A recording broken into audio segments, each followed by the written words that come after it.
మకరం వారి కనుక చూసుకుంటే మకర లగ్నానికి పూర్వజన్మ కర్మ ప్లానెట్ ఈజ్ మార్స్ అవుతాడు, గుర్తుపెట్టుకోండి. ఎప్పుడైతే కుజుడు అవుతాడో కుజగ్రహం గనక పాడైతే లేదా కుజరాశుల్లో పాపగ్రహాలు ఉంటే ఇక్కడ ఏమవుతుందంటే ఇదే ఒక పూర్వజన్మ రిజల్ట్ ఇస్తూ ఉంటుంది. అంటే ఇక్కడ మళ్ళీ ఎగ్జాంపుల్ మీకు మకర లగ్నం అయిందండి, కుజుడు రాశులు ఏమవుతాయి, మేషము వృశ్చికం అయింది కదా. సో ఈ మేష వృశ్చికాల్లో కనుక మంచి గ్రహం అంటే మేషంలో ఎగ్జాల్టెడ్ సన్ ఉన్నాడు, మంచి నేమ్ అండ్ ఫేమ్ ఇస్తుంది. అంటే ఈ జీవితంలో ఈ పూర్వజన్మ కర్మలో ఒక నేమ్ వచ్చినటువంటి లైఫ్ని మీరు గడుపుతారు. ఒక నేమ్, ఒక పేరు ప్రఖ్యాతలు, ఆ లైఫ్ని మీరు గడుపుతారు. ఒకవేళ అదే అక్కడ నీచబడ్డ శని ఉన్నాడు మేషంలో, అప్పుడు కొంచెం ఇబ్బంది పడతారు. సో ఇక్కడ ఏంటి అసలు ఫోర్త్ లార్డ్, ఫోర్త్ హౌస్లో ఉండే ప్లానెట్స్, వీటిని ఫస్ట్ మనం అర్థం చేసుకోగలగాలి. ఇప్పుడు ఉదాహరణకి ఇదే ఫోర్త్ హౌస్ పోర్ట్ఫోలియో పాడైంది అనుకోండి మీ జన్మజాతకంలో, అప్పుడు మీరు ల్యాండ్స్ తీసుకోవడం వల్ల ఇరుక్కుంటుంటారు. మొత్తం సంపాదించి ఆ ల్యాండ్ మీద పెట్టి ఆ ల్యాండ్ అమ్మలేక కొనలేక చాలా ఇబ్బంది పడుతూ ఉంటారు. సో ఇక్కడ ఆ స్థితి ఉంటుందన్నమాట. కాబట్టి మీరు మెయిన్గా మార్స్ హౌజెస్లో ఉండే ప్లానెట్స్, మార్స్ ఏ దీంట్లో ఉన్నాడు అనే దాన్ని ఒక్కసారి మీరు అర్థం చేసుకోగలగాలి. అది ఇక మీరు నిత్యము లలిత అమ్మవారి యొక్క ఆరాధన కనుక చేస్తూ ఉంటే ఖచ్చితంగా మీకు గ్రోత్ అనేటువంటిది పెరుగుతుంది. ఎటువంటి గ్రోత్? సింపుల్ ఏం లేదు, మీ యొక్క జన్మజాతకంలో ఆయుష్ పెరగడం అనుకోండి, ఆర్ ఏదైనా కెరియర్ పరంగా ఉండేటువంటి స్ట్రెస్ తగ్గడము, రుణరోగ శత్రువుల నుంచి బయటపడము, పూర్వజన్మ కర్మ నుంచి బయటపడడం అంతా కూడా లలిత అమ్మవారి యొక్క కంట్రోల్లోకి వెళ్తూ ఉంటుంది. ఆటోమేటిక్గా మీరు బాగుంటారు. కాకపోతే మీరు ఏంటంటే మకర లగ్నంలో పుట్టారు అంటే ఈ భూములు లేకపోతే కొన్ని చూడండి, ఒక్కోసారి మనకు తెలియకుండానే రాంగ్ దీంట్లోకి పర్సెప్షన్లోకి వెళ్ళిపోతూ ఉంటాం, కొన్ని వ్యసనాలని. అట్లాంటి జోలికి మాత్రం అసలు వెళ్ళకండి. ఇక్కడ ఒకటే గుర్తుపెట్టుకోండి, లగ్నానికి శుభులు పాపులు అని ఉంటారు. ఇందులో ముఖ్యంగా మేషము, కర్కాటకము, సింహము, వృశ్చికము, ధనస్సు, మీనము, ఈ లగ్నాలు గురువర్గ లగ్నాలు. ఓకే, అదేవిధంగా శనివర్గ లగ్నాలు అంటే వృషభము, మిథునము, కన్య, తుల, మకర, కుంభాలు శనివర్గ లగ్నాలు.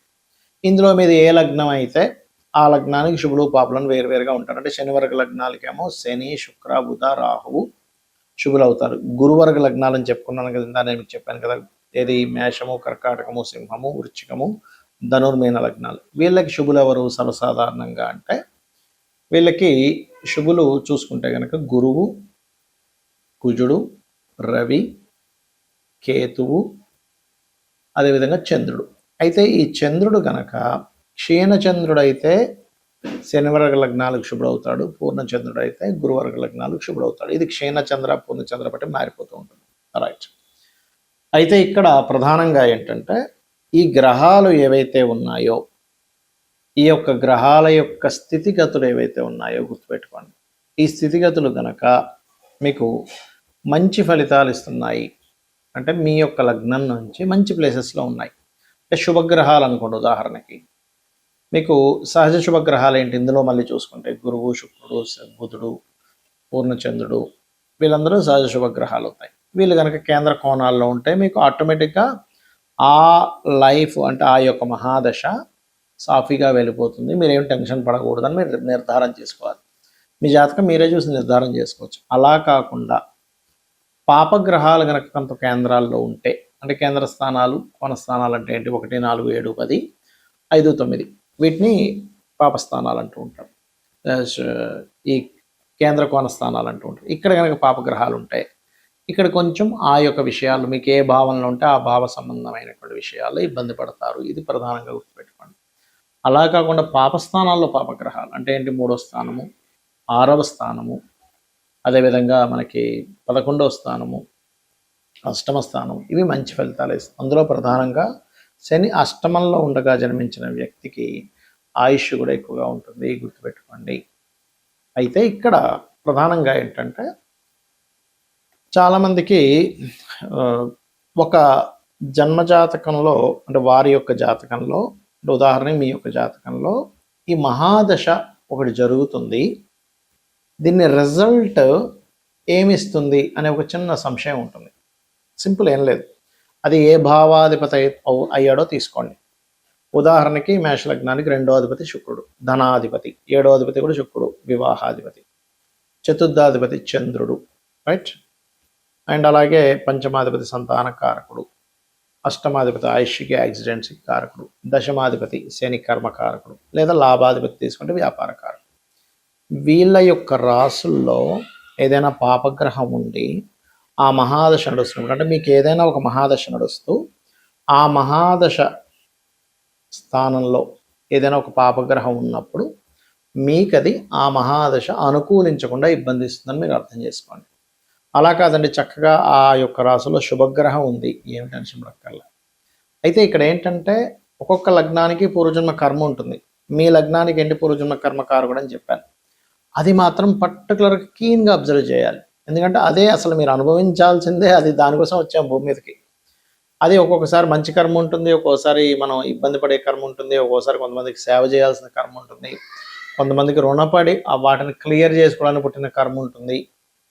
కొన్నిసార్లు కొంతమంది చూడండి దేశం కోసమే వాళ్ళు పోరాడతారు, కొంతమంది సన్యాసులు అయిపోతారు, మరి కొంతమంది ఆ ఫ్యామిలీ కోసమే పుట్టినట్టుగా ఉంటుంది. అంటే ఏమిటి, మీరు ఎన్ని ప్రయత్నాలు చేస్తున్నా కొన్ని విషయాలు మాత్రం మీకు సంబంధం లేకుండా అలా జరిగిపోతున్నాయి అంటే మీరు అర్థం చేసుకోవాల్సింది ఇట్స్ వెరీ క్లియర్.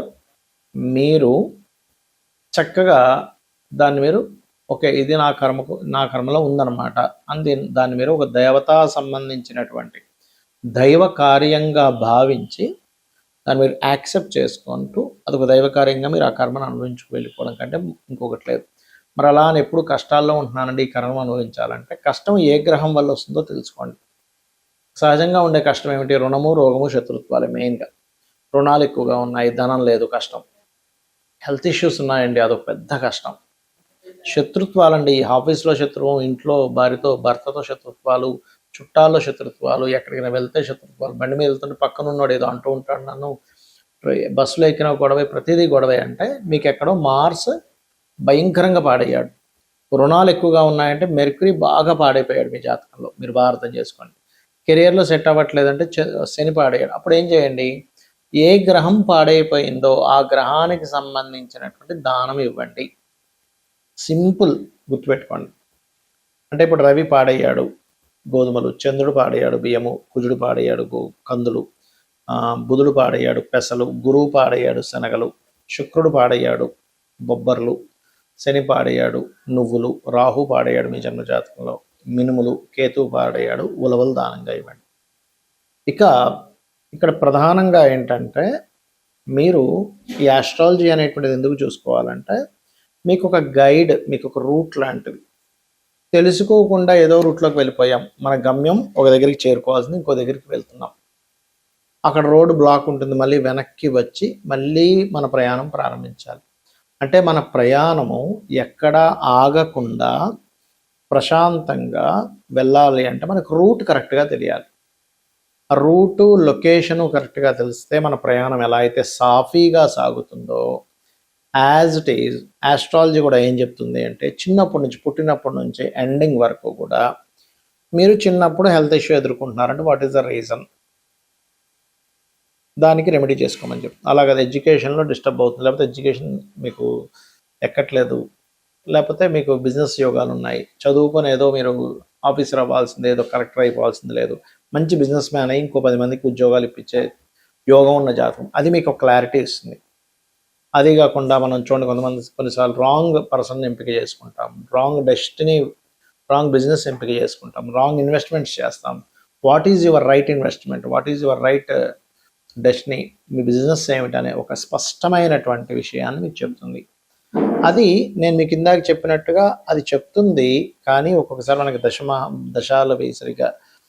సరిగా లేనప్పుడు, అంతర్దశలు లేనప్పుడు, ఇబ్బంది వస్తున్నప్పుడు అది దశ ఏంటి, ఆ రాశిలో ఉండే గ్రహం ఏంటో తెలుసుకొని దాని పొజిషన్ బట్టి మీరు దానం కనుక రెగ్యులర్గా లలితా సహస్రనామాలు చేసుకున్నా మీకు ఖచ్చితంగా బాగుంటుంది. శ్రీమాత్రే నమః.